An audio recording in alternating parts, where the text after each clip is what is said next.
Over in the distance, we have bombers and the DC-3s, the P-51 racers, Strega and Voodoo, and the pea shooters back there.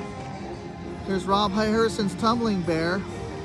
Yeah, he's been in the airshow circuit since the early 90s, and he loves giving children autographs. And there's the Sanders Sea Fury right there.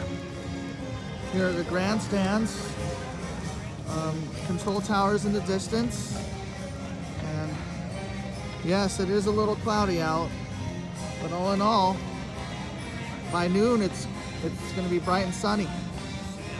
And we're heading toward the Mustangs right now, and it's a great day for a show.